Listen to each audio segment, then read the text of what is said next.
मैं सुनील कुमार यादव सभी देखने वालों का अभिवादन करता हूं। आज का जो मेरा विषय है वो भारतीय राष्ट्रीय कांग्रेस।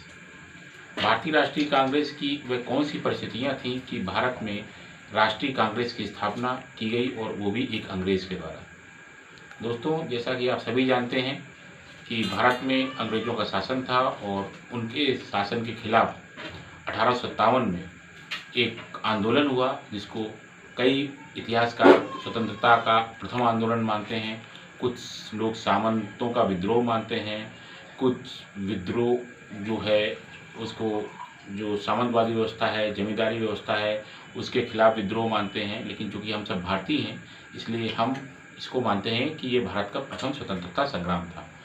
दोस्तों, इस स्वतंत्रता संग्राम के बाद जैसा कि आप सभी जानते हैं जो स्वतंत्रता संग्राम था इसमें लक्ष्मीबाई जो थी वो ग्वालियर की लड़ाई शहीद हुई, टाटा टोपे को फांसी दी गई, बहादुर शाह जफर को जो दिल्ली का हुमायूं का मकबरा है वहाँ से पकड़ा गया और पकड़ने के बाद उसको रंगून भेज दिया गया जहाँ पर उनकी डेथ हो गई।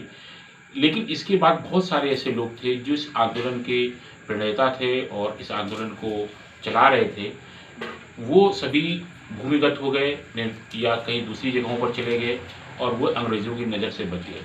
अंग्रेज़ों को ये एक सूचना मिली कि 1885 में अब भारतीय जो है वो दोबारा एक बहुत बड़े स्तर पर आंदोलन करना चाहते हैं, क्योंकि ये जो आंदोलन था ये उत्तर भारत में हुआ था और उत्तर भारत में नर्मदा नदी के ऊपर ही ज़्यादा प्रभावशाली रहा था। दक्षिण भारत में इसका ज़्यादा प्रचार नहीं हो पाया था।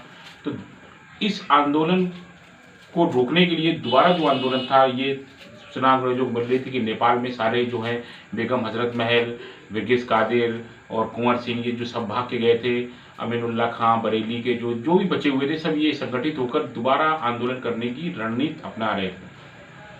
तो अंग्रेजों ने सोचा कि एक कोई ऐसा सुरक्षा कवच बनाया जाए, एक कोई ऐसा सेफ्टी वॉल बनाया जाए, सुरक्षा कवच जो हमारी अच्छी बातों को भारतीय जनमानस तक पहुंचाए और वो हमारी अच्छाइयों को भारतीय जनमानस तक पहुंचाए, ताकि जो भारत के लोग हैं वो हमारी अच्छाइयों को समझें और हमें अपना विरोधी न माने।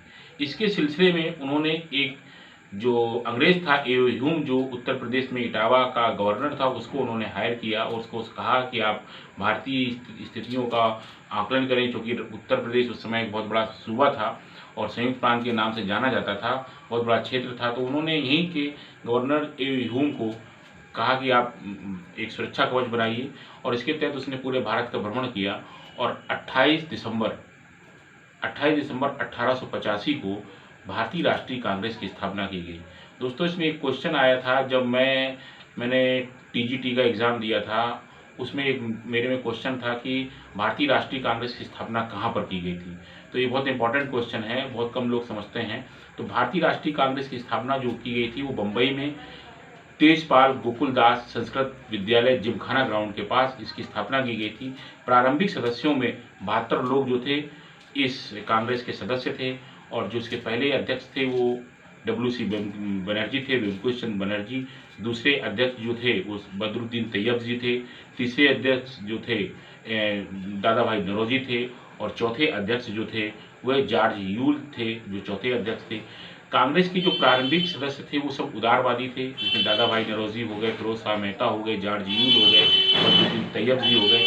ये वह उदारवादी नेता थे जिनमें से दादा भाई नौरोजी तो ये कहते थे कि इस सूरज के नीचे अंग्रेजों जैसी न्यायप्रिय जाति कोई नहीं, इसलिए हम सभी अंग्रेज़ों के प्रति वफादार रहना चाहिए और अंग्रेज़ों के खिलाफ कभी भी कोई आंदोलन नहीं करना चाहिए। हम अगर उनको संतुष्ट रखेंगे तो हम सब खुशी रहेंगे। ये ऐसे उदारवादी लोग थे जो अंग्रेज़ों के समर्थक थे और इन लोगों ने भारतीय राष्ट्रीय कांग्रेस की जो स्थापना हुई, ऐसे 72 लोगों ने भारतीय राष्ट्रीय कांग्रेस की स्थापना की, जो मुंबई में 28 दिसंबर 1885 को हुई थी।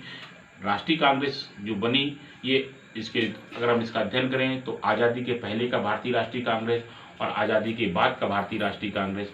राष्ट्रीय कांग्रेस जो आज जो पार्टी है जो भारत में शासन कर रही है, जिसमें जवाहरलाल नेहरू, इंदिरा गांधी, राजीव गांधी, VP सिंह, मनमोहन सिंह आदि जो नेता हैं वो आज़ादी के बाद भारत में शासन जो किया इन लोगों ने, और आज़ादी के पहले जो राष्ट्रीय कांग्रेस थी वो देश की जनमानस की भारतीय जो आंदोलन था उसकी प्रेरणा थी।